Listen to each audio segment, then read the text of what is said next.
Welcome, or hopefully welcome back to the Reluctant Entrepreneur Podcast. For those of you who are counting, and you don't have to count very high at this point, this is episode number 2, and the first episode with a guest.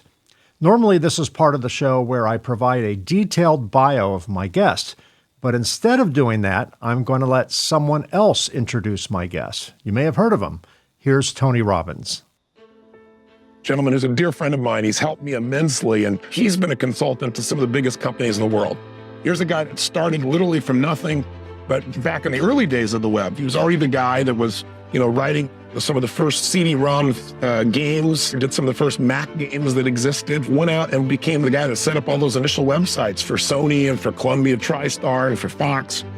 The guy that's managed or helped some of the largest business in the world, 3M, Domino's Pizza. But he's also shown people how to get started from nothing. And I know that's what he's probably most proud of. I think it's a great time to be alive and completely reinvent and rethink everything you do, mend the nets, compress the spring, and rethink who you are and what you want to be.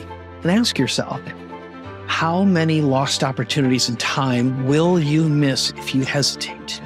And what happens to you while your competition takes action before you do? And I believe it's your turn. It's your time. Grow your business and turn your unique superpower into category of one brand.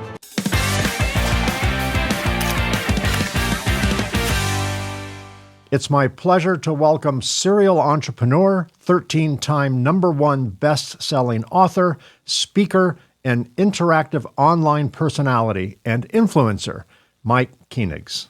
Right on. It's good to be here, and I really appreciate that. That was a heck of an intro. Well, it was said by a heck of a person. Yeah. So at some point, we'll dive into that. That's called the category. That's called the getting blessed by the Pope. You definitely kissed the ring and you got the blessing, my son. So go forth and multiply. Before we get in, I do really want to talk about your business because that's how I found you through all of your promotion and your educational videos and things like that. But before, I want to kind of peel back the onion a little bit. Let's talk about your early beginnings. We all started somewhere. There was a genesis for this crazy move into entrepreneurship at some point. Can you share how you got started as an entrepreneur? What was the pivotal moment or the breaking point or whatever it was, or experience that set you on your own path? Yeah, it was, I can't remember exactly how old I was, but I probably pointed to something and said, "Hey, Dad, I want that." And he goes, "Yeah, go make your own money." That was pretty much it. So I'm the oldest of 4 kids. My dad was a barber. And we grew up in a little town called Eagle Lake, which had 763 people in it. I felt like I was an alien there the whole time. And very early on, I learned that if I wanted something, I had to earn the money myself. And when I'd go down to the barber shop, he'd hand me a broom. So from 5 or 6, and then I'd earn, maybe I don't know at the time if it was a dime or a quarter, and then I could go across the street to a little drugstore and buy a goodie. And then eventually that went into, I made my own money. I had a paper route. I shoveled a lot of snow. I raked a lot of leaves. I mowed a lot of lawns. I painted a lot of houses. And when I was 14, a neighbor who knew we didn't have any money, and I was begging to get a computer. And I had seen my first machine I really laid eyes on was a TRS-80 Model 1 in a Radio Shack. And Candy, yes, I remember that well. Yeah, and one of the first real devices I got to use was a device made by Texas Instruments that was actually a teletype machine. So it printed on thermal paper that cost $5 a roll. And $5 was that'd be the equivalent of like $25 now. That's a lot of snow shoveling. It was a lot of hours. Let's just put it that way. That'd be like a day of labor to buy a roll of paper to play at the time Oregon Trail on, because that's pretty much all we did. And it used an acoustic coupler modem. So, I'd be in the middle of a game and my mom would pick up the phone and go, Mike, are you on the computer? With a neighbor or a friend. But I didn't have my own computer. A neighbor loaned me, and he actually forced me to babysit his Apple II on a Christmas vacation. So I sat down and I learned how to code. And I taught myself how to program because in my mind, the only way I'd ever get out of that little town was to learn a unique skill. And I wanted to write video games. So, my parents really thought that all technology was a waste of time. They refused to have a microwave in the house. It was like that kind of resistance. Old school. But eventually, my dad saw how interested I was in that, and I didn't care a lick about school. I hated it. So I did everything I could to do nothing all the time. And I literally, I'm not proud of this. I never did homework once, ever in my life. So I would figure out a way to manipulate the system or get around it. And that pretty much led into, my first software. I eventually wrote video games. I worked for a software company, but my first real product was I figured out how to hack search engines. And, so a lot of my drive figured out the and algorithm motivation before you figured out the algorithm to the search engines, which is the holy grail today, right? Yeah, it was certainly back then because there were hundreds of them for a while. But I know I advanced a lot. But the bottom line was, the joke I would make now is I hated being poor, cold, and last, and I felt poor, cold, and last a lot of the time. I don't think that was true necessarily. We had a nice life. I had great parents, but I felt that way, and it was a big motivator. You and I share more than just our initials in common. I also did coding when I was very young. And I think, I've talked about this many times, I think that coding should be mandatory in elementary school. Because when you learn to code, whether you're going to be a coder or not, because when you learn to code, you learn to problem solve. You learn to think logically. I mean, life is if, then, else, right? If, then, else statements. And so much of my business experience and life experience in general, I think benefited from knowing how to code and knowing how to reason and knowing how to have plan A, plan B, plan C, depending upon certain contingencies. And I think that's a super wise move. I also had a paper route that paid $70 a month, 7 days a week of work, $70 a month. So I can appreciate the quest for some degree of independence. Business is not without its challenges. The U.S. Bureau of Labor Statistics states in a cruel fact that 70% of all businesses ultimately fail by year 10, 75% by year 15. I think they stopped counting after that. So either business is very risky and or people with the wrong skill sets are getting into business, probably a combination of both, which means that there are lots of challenges when entering the entrepreneurial world, the business world. So what are some of the, looking back, what are some of the most significant challenges that you faced in your entrepreneurial journey, and how did they shape you and your business? Man, I've got a really kind of a snarky response, the first thing, because I've had literally tens, if not hundreds of thousands of people go through my programs over the years. And, when I hear the statistics, I look back and I go, I wonder why that is. And I know why it is. And it's going to sound snarky. It's because there's a lot of stupid ideas. They're just stupid ideas that no one would buy. And then people don't learn that the only thing that matters in business is, are you selling something right now? The market isn't kind to bad ideas that are not sold well.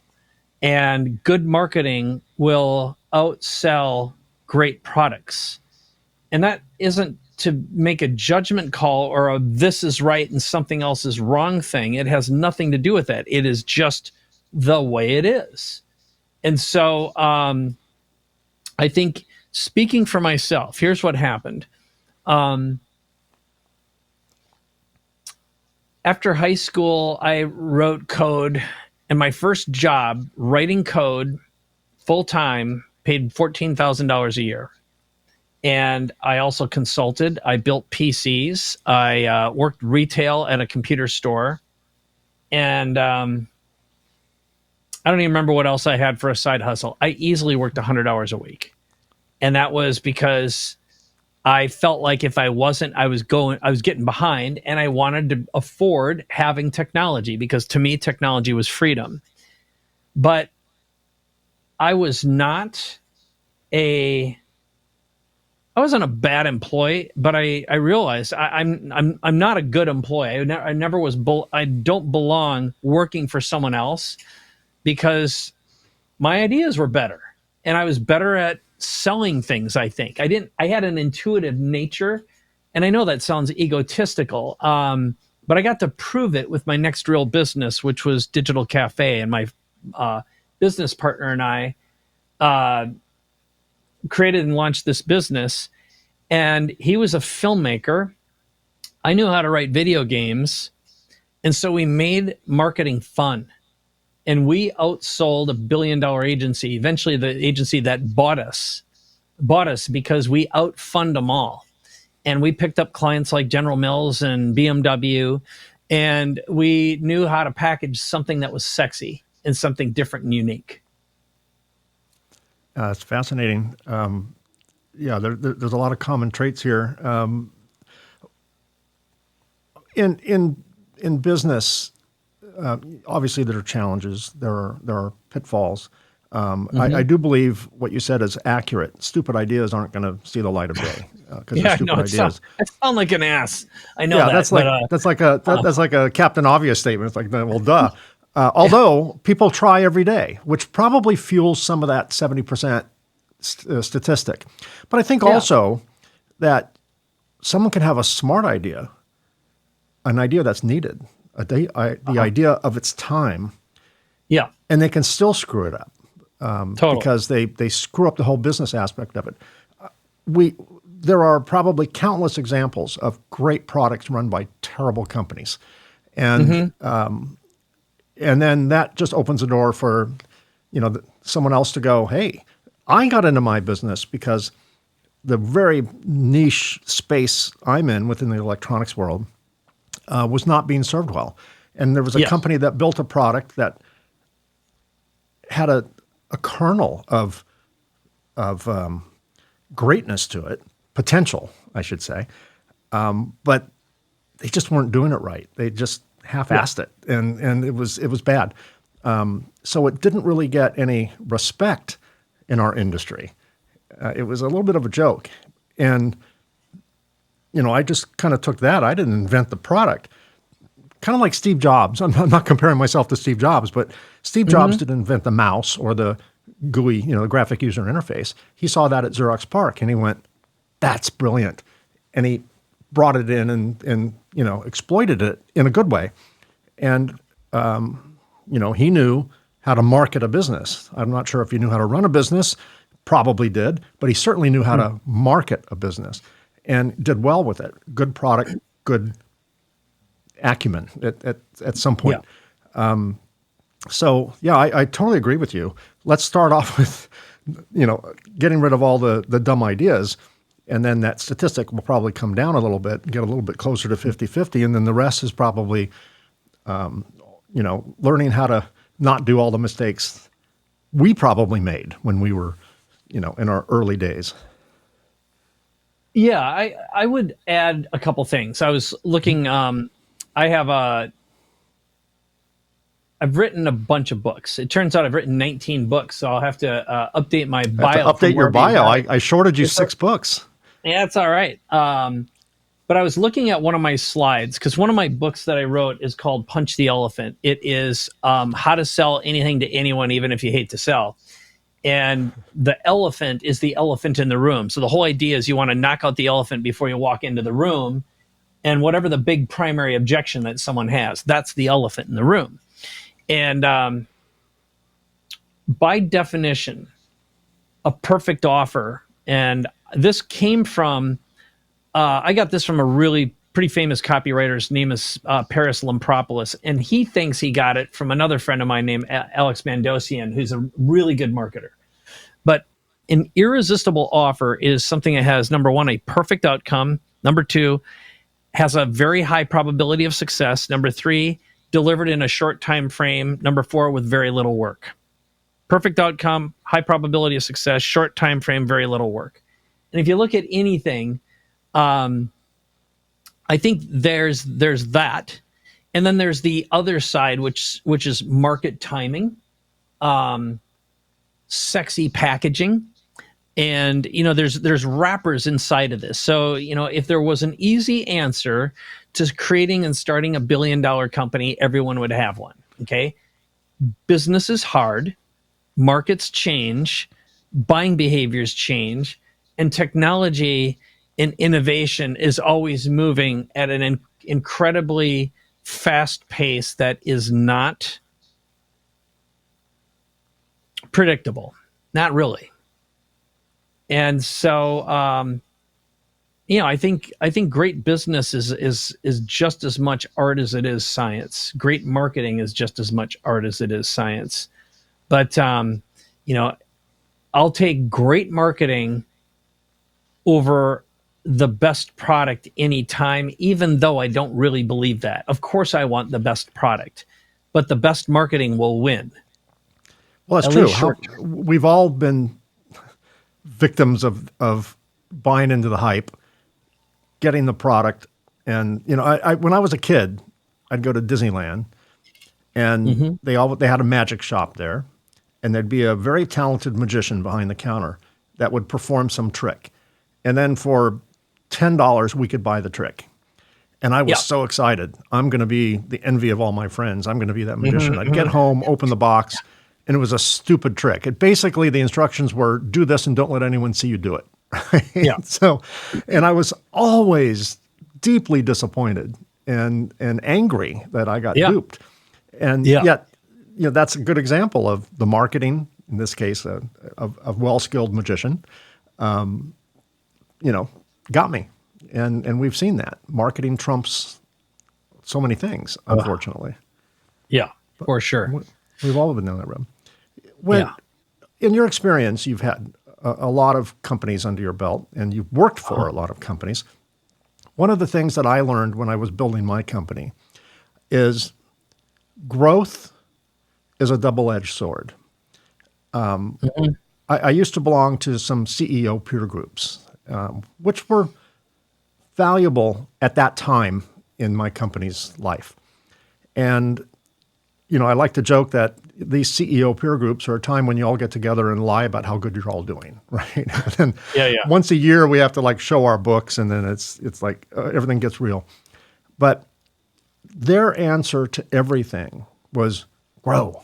It's all about growth. It's all about growth. And I used to think we're in a phase of our business where things are tough, but we can grow our way out of a problem. So growth was always the go-to solution. And then I came to the realization that rapid growth, and I'm not talking scale, I'm talking growth, is a luxury most newer or smaller businesses can't afford. And then I started learning the difference between growing and scaling. And I equated growth with revenue. You and I are probably the same in this aspect. If my team comes up to me and says, Mike, we need more sales, I wave my magic wand, we get more sales. I'm a hell of a salesman, right? And a marketer. Yep. It won't be profitable money, but I can bring in cash. I'm a cash magnet. I can bring in cash. None of it profitable. And when that's my goal, if my focus is on revenue, I'll get the revenue. I won't get the profit. And I learned that the hard way, because the more we grew, the faster we grew, the less money we had. And so how do you handle, what's your best advice to handle growth and scaling? And are there strategies that have proven to you to be consistently effective in all of your experience? Yeah. So this is a know thyself answer. And I'm going to answer with a story, because all my businesses that I've started, the first was a digital marketing agency, and we sold it to $1 billion agency. And I didn't know it at the time, but I was severely traumatized by running that company over a period of 10 years because we were running on almost dead all the time. And we hid the illusion, or we created an illusion that we were great, and we got a lot of press. And we were working with huge clients, Sony and 20th Century Fox. We were doing really, really breakthrough stuff. But our clients were big, big corporations who paid us in 100 days when they felt like it. And we were always on the cutting edge, pushing things. And, we had really good, smart, young talent. But there was a time I went through a divorce. I literally was, living, I had a bag of underwear to my name and $250,000 in debt. And I was living in my business partner's basement. And when we finally sold the company, there's a lot of stuff in between there. My new boss, we had, walked away, both of us, with a good chunk of money, more money than I had ever had in my life. I bought a houseboat, so I lived on a boat. And the new boss walked in the room and he said, "Mike, it's Christmas time. You can hire anyone you want. You can buy anything you want. Let's grow this thing." And I stopped, and I had no idea what to do. Like, none. I had nothing left because all of my energy had been focused and trained on dealing with my completely unknown trauma of how the hell do I pay payroll this coming Friday? And I didn't know how to think big. And I was so angry and sad. And it was crazy. So that's like number one. And then you advance to the second and third companies that, again, we just built, we bootstrapped from nothing, got subscription income. Soon we were doing massive online launches. Some of them were legendary in the online marketing business. So our biggest one at the time held a record for selling $9.1 million worth of product in 1 week, which was a $3,000 information product. And that was with my company's Traffic Guys Are an Instant Customer. We created an info product on how to effectively start your own digital marketing agency. And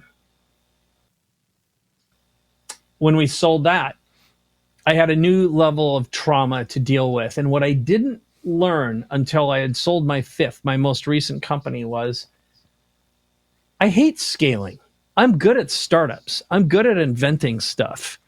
But as soon as a company is scaling, it's time for me to go away. As soon as there's rules and you need an HR department, like, I'm the first violator.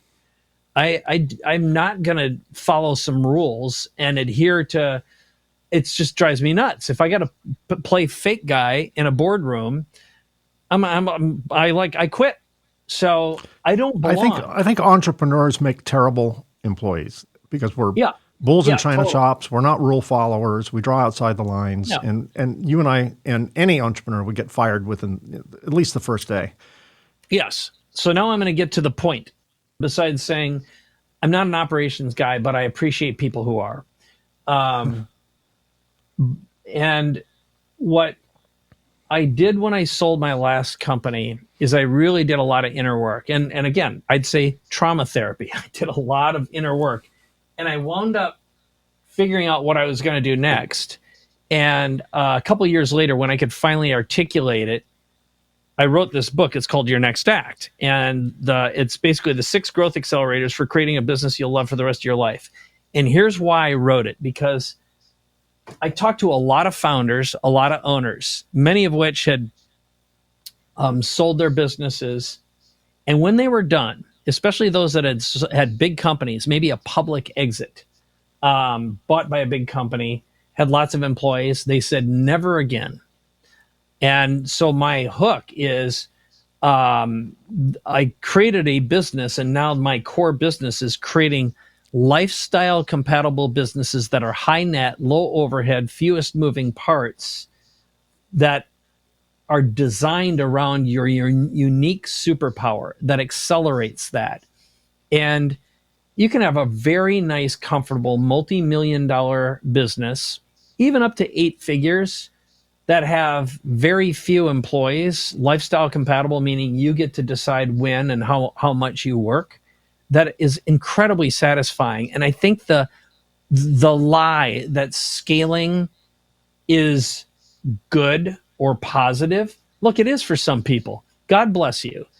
I think once you find out what kind of hell you have to deal with between the attorneys, getting sued, HR, all the churn you have, again, there are great people who love to do operations. There's absolutely nothing interesting or attractive about that to me. So that's my long-winded answer to your question.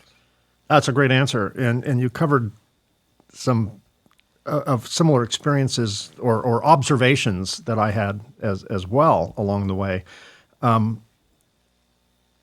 How, when you first started, and I'm not talking about your snow shoveling days, well, maybe including the snow shoveling days, back in the early days of your entrepreneurial journey, how did you define success? And how today do you define success? Freedom. It's pretty simple. I think it was then and it still is now. And my wife and I we had dinner last night, and we were going over all of our wealth, basically. And we're both right now in the process of, I love my business as it is, and I love what I do. And of course, I'm always monkeying around creating new stuff and new products because I can't help myself. And we're also building a home in Malaga, Spain. We have property in Mexico. So we're going to start living internationally. We're getting our EU passports. I love the US. I want options. I want more freedom. Now, someone might say, why would you want an EU passport? They have less freedom. Then I'd be like, nah, you know what? How about options? I like the idea, anyway, that I could live anywhere and I'm not under the thumb of one government or the other government. So to me, the outcome of this is to have a nice fat bank account where money doesn't have to be a thing unless you make it a thing. But whatever that number is, your FU number is what it's kindly called. And for some people, it could be, I don't know, $800,000. And for other people, it'd be like they can't imagine getting by with less than 80 million.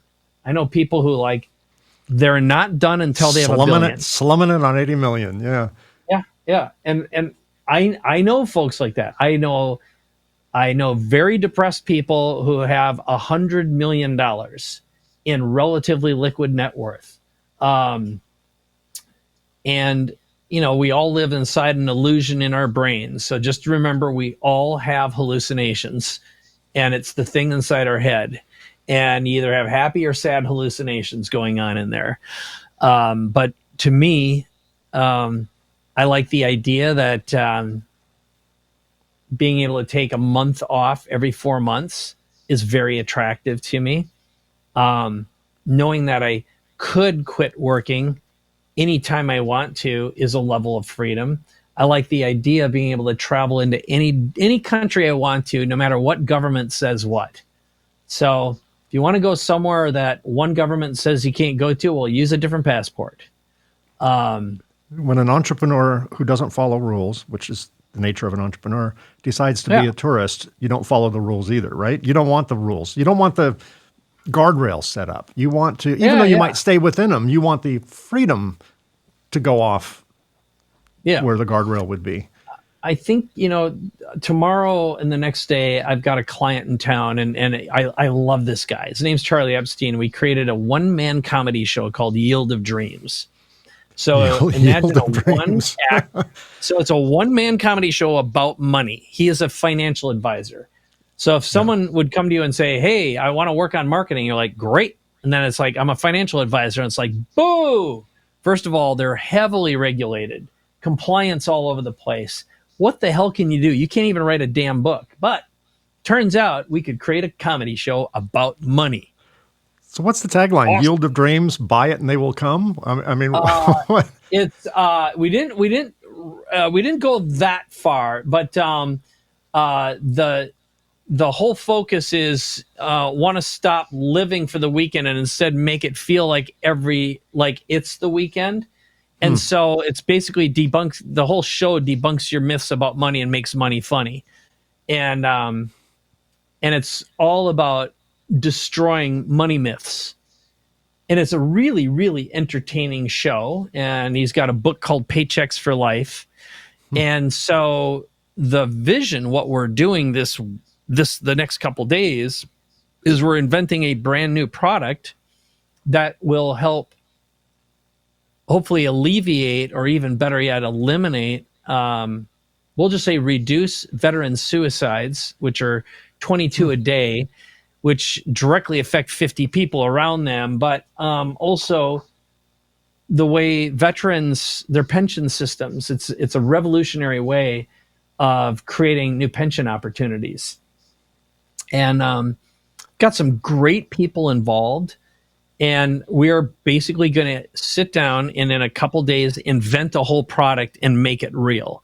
And that's what I get to do now for a living. I get to make shit up for a living. It's awesome. That's amazing. You talked about FU money. I'm going to come up with another F, and that's failure. Clearly, I'm sure this is not too far of a stretch. You've probably failed at some things and successful Not me. at Never others. happened. Never have. Right. Well, hypothetically, had you ever failed, People. right, exactly. Had you ever failed, how would have you, we're going on a limb here, handled failure? How do you not let failure beat you down? You know, what keeps people like you and other entrepreneurs just marching through the snow and you know, failure behind you, probably future failure in front of you, and you just keep marching? How do you develop that callousness, or I don't give a rat's, or I'm going to learn from this, or, you know, what's your secret potion? And then I want to get into your business. Sure. I think first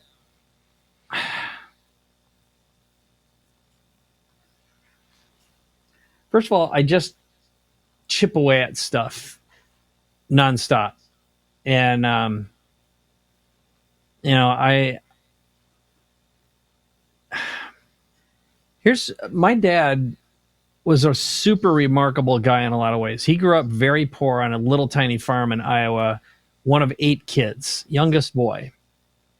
And one of the things I liked most about him is he could fix anything, figure out how it worked. He could build a house. He could do concrete. He could lay bricks. He knew how to, you know, he used to ride horseback on a horse and shoot squirrels and rabbits bareback for food. I mean, they don't make them like that anymore, right? No. And he had every tool you could imagine. And the best part about growing up in my house was every tool was, as long as I put it back, which I was bad at, but like I figured out how to take stuff apart, put it back together, and figure out how things worked. So I think the answer to your question is I learned a combination of resourcefulness, which is I just wouldn't quit until I'd figured it out, and resilience. And so I'll tell you a story because it's the reason why my wife fell in love with me. And she would tell this story, so I'm telling it for her. But we met in the Athens airport. Both of us were on a trip. Neither of us had ever met before. That was run by a Jungian analyst, okay, a really fascinating guy who is a world traveler, and he would go on these esoteric trips to different parts of the world to study archaeology, symbology, the philosophy, religion, and we'd go to these sacred places. So we ended up going to Greece. She was one of the people on the trip. And along the way, I'm going to make this short. One day we went out and we rented little motorcycles. And I noticed the gas gauge on mine wasn't going down at all. And we rode all day long. And we're alongside the guy who led this thing. His name's Jeremiah. Finally, we got to the top of this hill. We didn't really know where we were, but the city was down below. And it's like a Saturday or Sunday night. And this is in Nowheresville. Like there is nothing. Just some distant lights. And my little motorcycle ran out of gas. And it's like, well, what are we going to do? And they decided they're going to ride ahead on Jeremiah's bike and try to get help. And there was nothing open. There was no help down there. And what I managed to do is I decided, well, there's got to be a little bit of gasoline somewhere in here. And, you know, she had gone off thinking, that's the last she's going to see of me. And I just wiggled the bike around and I could hear a little slosh. And there must have been a little bit of gas somewhere. But I shook the bike around until I got the thing to start. And I got that thing to sputter and putter up a hill. And finally, I was idling down, riding down a mile of stairs into the town, and she could see me. And out of a movie, a comedy. Yeah, it was. But she was like, "Well, that guy, nothing's going to stop him." So, yeah, it was basically it. She was. I think the answer is I just never quit, and if there's a problem, frustration's just an annoyance. Failure's just a temporary annoyance. But I'll be damned if I'm going to let something beat me. I just won't let it happen. Now I'm going to scream a lot. I swear a lot. But all entrepreneurs swear a lot. Obscenities at the top of my lungs. Yeah. But I do figure it out eventually. So tell me about what you're doing now. I know you didn't just start it now. You've been doing this for a while, but you've curated your business. I'm sure it's morphed over the years. Where are you now? Who are your customers? Do the whole, Give me the spiel. 200-story elevator pitch. Yeah. Well, here's what I do now. I help you imagine your next act, which is a bigger, better future version of yourself, and then make it real. And we call ourselves the Superpower Accelerator. So what we do is create and launch high-impact, low-overhead businesses in a week, which sounds impossible. But my customers are founder owners who've had an exit. Much of the time, they may have had an 8 or 9 figure or 7 figure exit. They have more money than time, and they're frustrated. And they very possibly, some of them have burned $500,000 or $1 million in a year and have nothing to show for it. They've been like, they just can't figure out what their next act is. And I have a unique methodology for extracting someone's core essence, their North Star, and finding something that will light them up that they could genuinely feel like they could do for the rest of their lives and make that real. So that's type 1. Type 2 is founders who have probably been doing what they've been doing. They have a business, could be, and it doesn't matter what they sell. I like B2B better than B2C, but they're maybe selling a product for $5,000 or $10,000 and they know they're underselling. They've probably hired half a dozen marketing and firms and agencies, and they just can't seem to nail it. Like they can't turn the vision that the founder has into something that's right. And ultimately their packaging, positioning, messaging is off, and they're like, dang it. I know we're better than this, but they've been struggling to make that real. So what we often do is we'll take a $10,000 offer and make it a $100,000 offer, and we'll turn a company into a Rolls Royce in its industry, what we call a category of one: the best, the most expensive, and the only. And then the third is a founder who's watched someone who's usually less talented, less skilled, maybe even less credentialed than them, outmarket and outsell them because they have a visible platform, meaning they're speaking, they're writing, they've got a book, and they're like, what in the hell? And they're jealous, frustrated, and angry that someone else is beating them. So again, we build these brands and we do it in a week. It's a very unique skill set that took me my whole life to learn. And I hired the most remarkable unicorn creative team and technical team that makes it real also.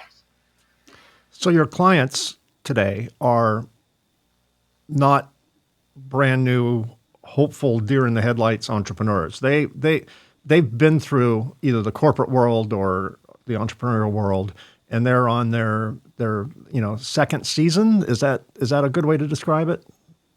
Yeah, I'd say founder owners. I don't do startups. I don't do unfunded anything. Like I'll tell people, I'm not going to invest in your company. I don't give you deals. I don't do Shark payment Tank. plans.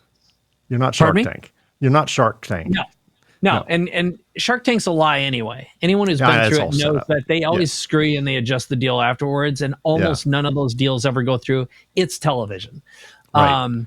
So I'll tell someone right away, and like, if you're have to borrow the money to invest in our program, because we charge $180,000, it's expensive, but it's because the right fit people can walk away, because with the right pitch deck, the right packaging, they know they can take that and produce $1 million in revenue within a few weeks. And that happens frequently. Or they'll have a business that they're like, I've been struggling. I burned so much time, so much energy. I thought it wasn't possible anymore. And working with us for a year is expensive. It can be $500,000 or $1 million, but we're massive multipliers. It's a very, very unusual skill set to have in one place. Yeah, it sounds like it. One thing I learned during the pandemic, when retail stores were just crashing and burning, everything was crashing and burning, there was one segment of the industry that remained rather strong, and that was the very high end. The Saks, the Nordstrom, et cetera. Right on. They weren't all that affected. People in the middle, where most entrepreneurs go, indistinguishable from everyone else. And then people at the very bottom, the 5% markup people, the Walmart, Amazon, Costco model, they did well. But they had to invest billions of dollars in order to be able to survive on a 5% markup. People in the middle, where it seemed safe, were non-spectacular, and the people at the top did well. And you seem to have chosen that section of the market where it's not a money decision whether they work with you. It's a larger desire. It's a fulfilling a dream or establishing a purpose or a destiny or whatever the case may be. It's we don't make a second Kia. bite at the apple without the pressure of having to earn all the money first, right? Yeah, so I always say we make Rolls Royces, not Kias, and a category of one is the best, the only, and the most expensive. And the reason I frame it that way is the stupidest thing anyone can ever do is fight based on price. A race to the bottom is moronic. 100%. It's unforgivable. How's that? It's unforgivable. It is an insult to your God and humanity and yourself. It breaks all laws of reason and decency.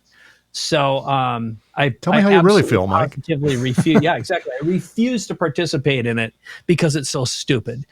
And it's inexcusable. You can always create a reason to be better and the best. And to illustrate that, there's two things I use as little examples. One of them is, so Kia. Kia's making good cars now. But, the Koreans initially started, Korean companies had no engineering, no design. They stole all the engineering and plans from Mercedes-Benz, the German manufacturers, Japanese and Americans. Okay. And it took them a long time to make good cars. And, I'll just say if you got to where you are by stealing, I don't think that's okay. But so what? They make good cars now. But they started making junk that was cheap. It wasn't necessarily junk, it had a long warranty. And they sold to people who couldn't afford anything better. And I understand all that. I'm not defending it. What I am saying is, if you start out making Rolls Royces, you're the best. Rolls Royce can do whatever the hell they want to do at any time. If they want to make a $50 million car, I guarantee you someone would buy it. Yeah. Now, Yeah, you're does right. that mean that a you league of one? Yeah, and I'm not saying only serve the rich. This has nothing to do with class. It has nothing to do with. It has to do with. There's a whole different way of thinking abundantly, and the poisonous words that get in the way of thinking abundantly is an illusion. It is I think it's a disease of the mind, and I refuse to let it infect me or the people I work with. Last question, and this will be a self-serving question for you, Sure. or self-serving answer. Tell my audience of people who may be new into business, new into entrepreneurship, or considering going that route, the best advice you can give them to ensure that they are potential clients for you later. Keeping in mind, you're only dealing with people who have had successful businesses or successful careers today. What, in addition to all the other advice you've given, what's one parting little nugget that you wish someone had told you earlier so you wouldn't have to learn the hard way? You're worth it. You deserve it. Whatever story you've ever told yourself that you haven't earned it or you don't deserve it or you're not worth it is someone else's story that you listened to and you decided to make it important. And it's not true and it's not real. And you can be the best and earn the best because you decided to. I do believe I there are wish I would have listeners. heard that sooner. Pardon? Me too. Where were you when I started 33 years ago? Yeah. I do believe that there are listeners or viewers who needed to hear that. I certainly needed to hear that so many times during my journey, and I'm sure you did too. And I think that's really important. I think we give up on ourselves. And, you know, when I first got into this industry, I didn't know anything about this industry. I dropped out of college, you know, and I'm in a business where everyone around me has got a PhD or two, you know, so it's like I snuck in the back door and I suffered extreme imposter syndrome. I used to get, maybe when you were a kid, did you used to get Highlights magazines? Do you remember those magazines? Oh, yeah. Loved it. There was Boys a section, Life, Highlights, all those. Yeah. And you know what? They're still publishing. I just checked. know. Highlights is still publishing. My grandkids see it. Well, there's a section in it called, you know, What Thing Doesn't Belong? And it'll have like a drawing of a kitchen. And in the kitchen, there's a refrigerator, a blender, a toaster, and a chainsaw. And of course, you're supposed to circle the chainsaw. I was the chainsaw in our industry. I was like, clearly, that's an easy one. Circle him. Yeah. Yep. And did you ever feel that way? Did you ever feel like you're not worthy of being there? And I did say at the very beginning, I was an alien in my hometown. I literally thought I was an alien. I did not belong. I didn't belong in anything. I felt very, very alone. That is a very, very, very common theme for founders and entrepreneurs. I'm in a lot of entrepreneurial groups like Strategic Coach and Genius Network. I speak at YPO and EO. And entrepreneurs and founders are very lonely. And part of that's because when we achieve a certain level of success, it's hard for us to share it with the people we've been around because they might think that we're showing off. And it's just like, I have no one else to share this with. And then you suddenly don't have playmates because your playmates can't afford to play with you on the level that you might want to unless you're paying for it. And then it messes up the relationship. Absolutely. And it really messes up the relationship. And there's all sorts of things that if you heard someone say this, you'd say, well, you're complaining until you've lived in their shoes. and understand just how difficult and lonely it is, and why there are high degrees of suicide amongst founders. And you're like, what in the hell? Like I'm about to work with a multi-billionaire, and this person just came out of a long stream of suicide, of being depressed. And it's, there's a whole bunch of reasons that don't make sense until you experience those reasons. Mm-hmm. And I think that's one of the reasons I started doing what I'm doing, because I reached a point when I sold my last business where everything should have been perfect. And I couldn't sleep. I was having anxiety attacks. And here I am, I'm sitting out looking from my beach condo in La Jolla Shores, California, one of the nicest places in the world. And I have nothing to be sad about. And I just felt off. Now, there were a bunch of reasons for this. Some of them were hormonal, frankly. I had to get my hormones checked. But I had never experienced what would be called depression ever in my life, or anxiety that I knew of. And I was suffering from some symptoms of it. And fortunately, I got to talk to people and do some therapeutic work. But, you know, we're walking in a world right now that's packed with mental illness. And that does not help the entrepreneurial path. It doesn't help anyone's path. And we've got to be better equipped to deal with that as well. Yeah, 100%. Mike Koenigs, thank you for the time that you're that you've given me and my audience. I appreciate the fact that you're here on this brand new startup podcast. I do appreciate all the content you put out. I enjoy seeing what I see of it, and I wish you. I don't think you need my best wishes, but I do. I think you're past that, but I do wish you all the continued success. Let's put it that way, in your journey. And thanks for sharing some of your wisdom with my audience for their journey. Well, I hope it was valuable, and I hope you could put up with my my being very direct. And I hope it supports and helps someone. And thanks for the opportunity. I never ever undervalue a platform.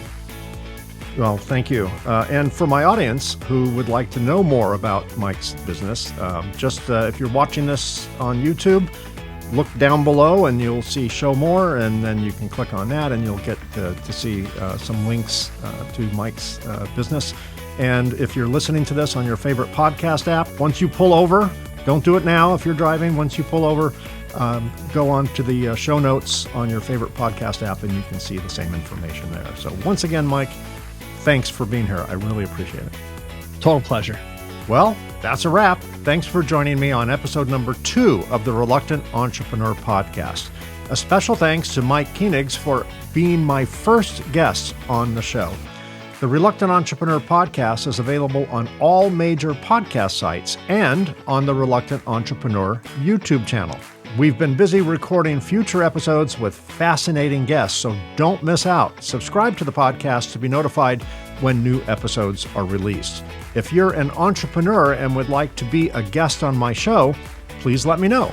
Visit mikekonrad.com/podcast and apply to be a guest. Just remember, that's Konrad spelled with a K. If you'd like to reach out to me, my email address is mike@mikekonrad.com. Again, that's Konrad with a K. If you're interested in my book, The Reluctant Entrepreneur, Anatomy of a Business Startup from Uncertainty to Unstoppable, it's available as a paperback, a Kindle version, both available on Amazon.com, and an audiobook available on both Audible and Amazon. Thanks again so much for listening or watching. Until I see you again, stay unstoppable.